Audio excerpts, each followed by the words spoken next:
Hey guys, here's your daily dirty teacher story, and this one allegedly involves a school who allegedly did not take complaints about a teacher seriously until he was arrested for child SA material, child corn, dropped the C out of P last week. Students at a Clifton, Illinois high school called Central High School walked out of class on Friday and had a protest. This was following the arrest of one of their teachers on child corn charges, child SA charges. Brett Sorensen was arrested last Tuesday after an investigation that was done by the Illinois State Police. He reportedly teaches at a high school in Iroquois County, but he lives in Paxton and was arrested in his home. Now, last I heard, he was still in the Ford County Jail while he awaited a detention hearing that's supposed to be for this week. It could have been today, I'm not sure. Now, Central High School administrators stated that they cannot comment on personnel matters, but they did say they placed him on paid administrative leave, and students are not at all happy about this. They are not happy with the actions taken by the school as they want him fired for good.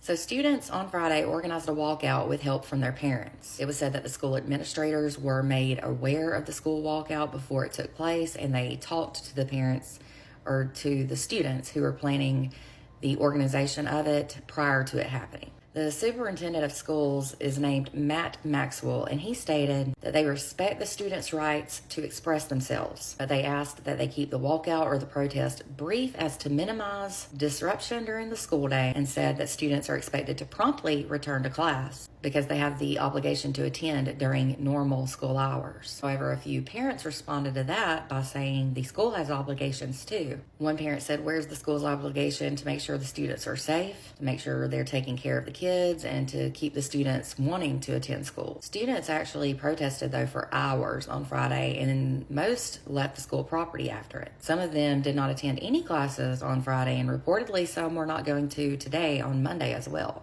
Reportedly, students made signs that included messages that called on the school to protect them, as well as messages about him being on paid administrative leave. Now, some of you may think the school's doing what they can. This isn't that big of a deal. They put him on leave. At least they put him on leave, But there have been lots of allegations in the past regarding this teacher. Now, one student shared a previous social media message from this teacher, and they had this with him about a year ago. You can read these.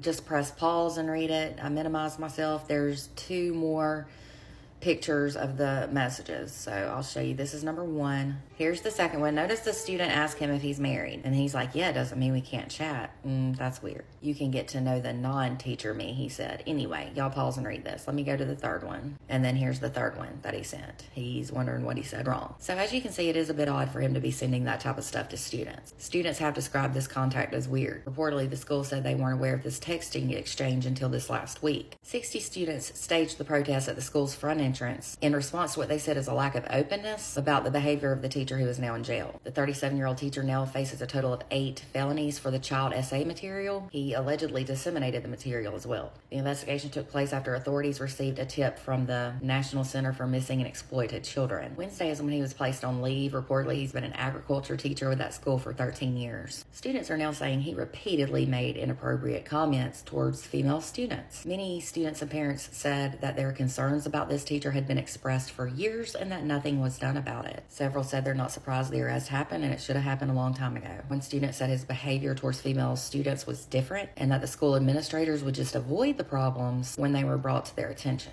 Students reportedly met with school administrators on Wednesday asking for answers, but they said when they asked those questions, no answers were given. The school admin said that that was because any questions regarding personnel matters can't be discussed at all in public. I'm not sure how I feel about that in this situation. It's almost like it needs to be discussed to be reassuring to the students. Students at the protest were shouting out, "We want the truth and protect us, not your reputation." One parent said that she feels like the school system has failed the children and that they did not protect them, and it's shameful. Another parent said it was shameful, disgusting, and disturbing. Other parents said they wondered what other infractions the school system has kept hidden. And then another father said there was just simply no way that the school did not know about this teacher's behavior. Anyway, what do y'all think about this? I think schools, administrators, they definitely have to take allegations against teachers seriously, especially in today's time. That text exchange was definitely weird, and he was probably hoping it would lead to more, I guarantee you. Let me know what you think in the comments, and for more daily dirty teacher stories, you can check out my playlist on TikTok or on my website at www.truecrimewithmegan.com.